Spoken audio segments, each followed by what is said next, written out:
Reka twongere tubifurize kugira igicamunsi cyiza shuti bakunzi ba Top Kivu News aho muri hose tuhaye ikaze mu makuru mashyashya agezweho none ahangaha bihinduye isura nyaboneka burya ngo utaranirwa garamye agira ngo ijuru riri hafi. Bwana Fisi, ibintu bibaye kubazarendo ni ishyano. Aba wazarendo bo bagomba gukubitwa, bagomba kwishyura ibyo bakoze, bakora abanyamurengesha ibyo bakoze aka kanya ubu tuvugana, bagomba kwakira ibihano bagomba guhabwa, bari guhabwa na M23. Hanyuma tugiye kugaruka ku ngingo eshatu. Nyemerere ntabwo turi bwizimbe amakuru yacu, urazizi izo ngingo, mutegereze turazigenda tuzivuga imwe kuri imwe, tugiye kuyarambura muri make muri rusange, nta ngingo z'ingenzi tubabwira. Ahanga makuru tugiye guhera Kinshasa imaze ngo gukupira network M23 ku munara, niba ari ubuhe ni Vodacom. Uyu munara umaze guhagarikwa nyuma yuko M23 ivuye aho ziyawukotoreraga hose, hakaba hasigaye mu maboko ya Kinshasa. None bamaze gufunga network, habe guhamagara habe internet byose bagiye kubifunga, ariko bamaze gutangaza ko bagomba kubifunga. Ariko ni mu mugambi wuko bamaze kohereza abamaneko n'abicanyi n'abamaneko, abashinzwe kujya gukemura utubazo twabo turi speciale, bakohereza nyine bariya babikora nka bariya ba M23 yohereza n'ijoro bagakora, nabo barabagira si bafite. Abo rero bakaba baramaze kwinjira ahangaha muri Goma, ariko bakoze ikosa rikomeye. Buriye igisiga cy'urwaro rero kimenye gute upanga ikintu warangiza ukabitangaza kandi amakuru none ahari iri kimenyimenyi nabo bantu bwabo babyivugira. Niba ufite gutangaza itangazo, ndavuga uriya Patrick Muyaya ati jewe umuntu uzamfatira Sultani Makenga, tusibye no kumufata uzampa amakuru y'ahantu aherereye aba ataha, cyangwa se umugore n'abana be nzamuhaya naye. None uravuga ngo urakupa network ntibamenye ibyo ari byo ngayo nguko. Rero bamaze gufata uwo mwanzuro uko ngo bagomba gukupa iyi network. Hanyuma aba bari mu mujyi wa Goma ndetse no muri iriya miji ya Bukavu bakabura uburyo ki bohereza ibiri kuhabera, cyangwa ni mu buryo bwo gupfukirana, abe guhamagara abe internet, ntihagire utangaza ayo makuru cyane. Ibi bintu nimubona bibaye muhite ko mumenya ikiri gukurikira. Ni mu buryo rero abo batasi cyangwa se abo bashinzwe kwica cyangwa se abo bicanye bari gushakisha aba bayobozi bakuru ba M23. Sultani Makenga ku ikubitiro niwe wa mbere, aba ba Patrick Muyaya ndetse na Patrick Muyaya Bertrand Bisimwa, Bertrand Bisimwa na Lawrence Kanyuka niwe naringiye kuvuga, kandi na Joseph Kabila Kabango, akaba n'undi bita Moise Nyarugabo, akabamo na Colonel Wiringoma umuvugizi w'igisirikare cya AFC M23. Ahangaha induru zigiye kuvugira mu gihugu, nibo bari gushaka ku rwego ruri hejuru. Baravuga ko niyo babonamo batatu gusa byaba bibaye. Umuntu wa mbere bashaka Sultani Makenga, kabiri Wiringoma, Colonel Nanga, Kabila yaza nyuma. Kora buriya Kabila nta kibazo abateye, harimo ubundi batatu nibo bahangayikishije. Undi uwa mbere ahanini bashakisha uruhindo ni Makenga, kabiri umuntu bita Wiringoma, gatatu umuntu bita umuntu kunyandikira wanyandikiye muri comment, ariko ngo buriya koko ngo kubona ngo ubukene bunyishe, ngo ntago wampaye amakuru byibura ko ufite amakuru menshi, ntago wampaye amakuru byibura yaho umuryango we uherereye, ngo mbwire Kinshasa ndiye ko bankubita $2. Ngamubwire rero ayo makuru amutse yamenye yakwicisha ndakurahiye. Uretse ko niyo wanagiye ukajya Kinshasa, sinzi ko niyo wababwira ko uyafite 100%, sinzi ko bagusiga. Nukuvuga ngo sinzi ko bagusiga ndakurahiye. Hoya byonyine se niyagira umuzarendo umenya ko ufite basi na $100 gusa, uri ibyo bagukorera ngayo nguko. Reka tureke kujya mu biganiro cyane, tugaruke hano muri kazigarukire kuri tele. twigarukira hano ku basirikare b'abarundi, ku basirikari b'abarundi boherejwe nanone kuri no nshuro Uvira, bakaba bamaze kuyizenguruka biri hejuru cyane. Amato reka sinakubwira ubu Uvira irimo akavuyo mw'abantu kenshi irimo akavuyo kenshi k'abasirikare. ngahe mu 23 gukemura ibyo bibazo byose iri kohereza abaza gutwara abanyamurenge babacikisha. Uko babacikisha Wazalendo niko zashinze amabariyeri, nubwo nabo babamereye nabi batangiye kubakoramo cyane, niko bari gushakisha abo banyamurenge nabo abo baturage, abo basirikare bari kubatwara. Izo Wazalendo ziri kubashakisha na FDNB, ni nako bari kurinda, nakabandi bari kwinjira, nakabandi banasohoka. Mbega nakavuyo kari muri uyu mujyi, abaturage barimo barahangayitse ku rwego ruri hejuru. Ariko amwe makuru dukura muri bino bice n'ubundi nuko abaturage benshi bamaze gutabarwa n'izasarambwe. Ikindi ngo 1/2 cy'abasivili bacuruza amafi ngo buzema abasirikare b'intare zasarambwe, abacuruza amafi. Ariko rero sori munyihanganire, ubundi hari umuntu wambujije kumena amabanga y'izasarambwe, ariko biravugwa n'ubundi nabibonye ku rubuga rwa Wazalendo.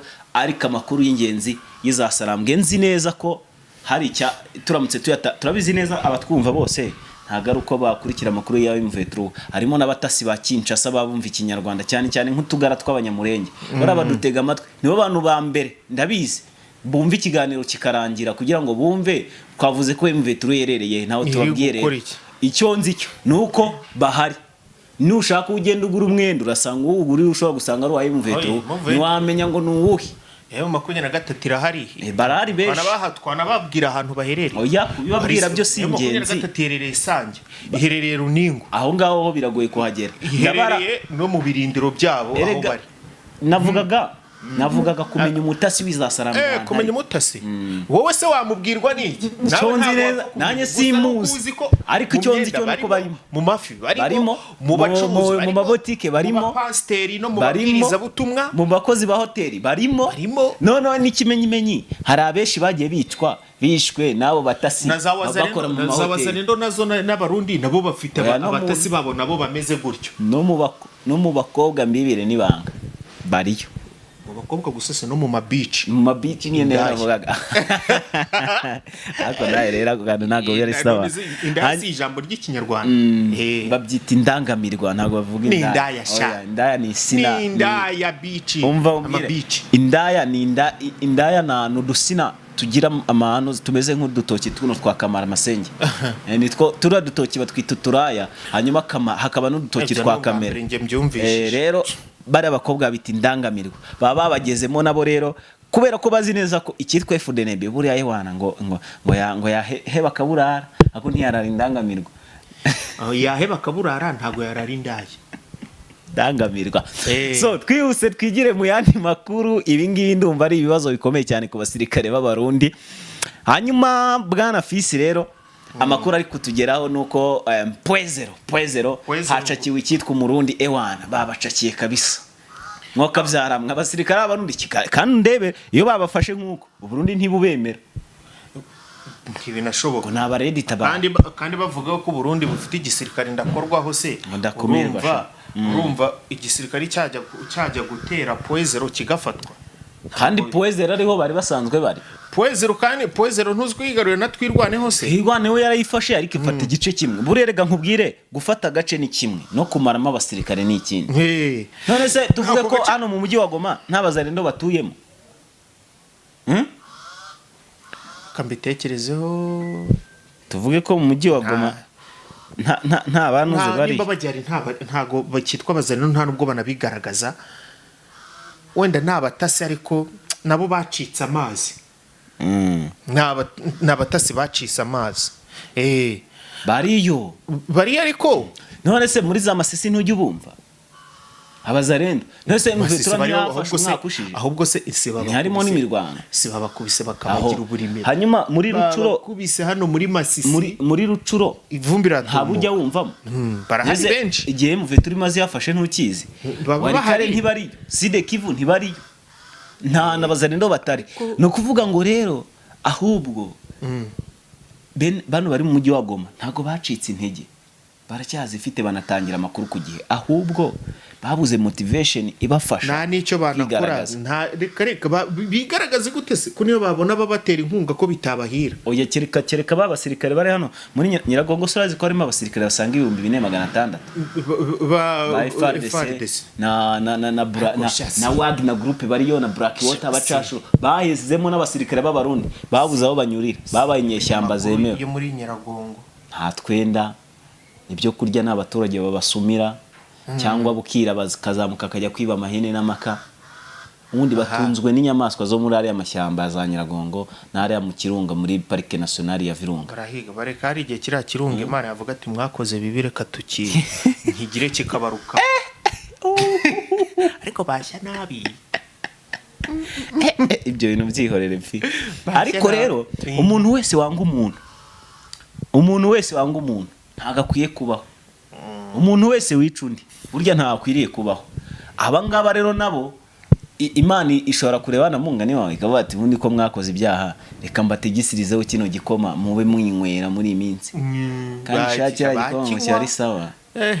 Ngiye ufashe yana ntagubaho ntago wongera no gusonza biba birangiye, ibibazo by'isi bitabikemuka biba birangiye. Pasifika amakuru ntago twarekera hora, twasizemo no kuganira gake gake tuganiriza n'abantu tubabwire ko muri Rubero abaturage basabye M23 kuhikura kubi no kubwiza. Ubundi noje ubundi se bari babitangaje se turabara bati twebwe turarambiwe imyaka ibaye 3 mutahafata 3 iruzuye badafata Rubero ati mwakibwirije mukava hano mukigendera cyangwa se FARDC ikaza mukayirukana ibintu n'ibibiri kagira inzira tukajya twiryamira tugasinzira. No umuntu aragira gutya arahengetse izose ukajya wumva urusasu urubombe ruguye hirya yawe ukabura paki uragiye ejo gutyo buri nagange kaboneka wagaruka vuga ati buri amahoro araze hashira amezi nka 3 cyangwa 5 ukajya kumva birongeye birabaye. So reka tubashimire, turagaruka mu makuru mu kanya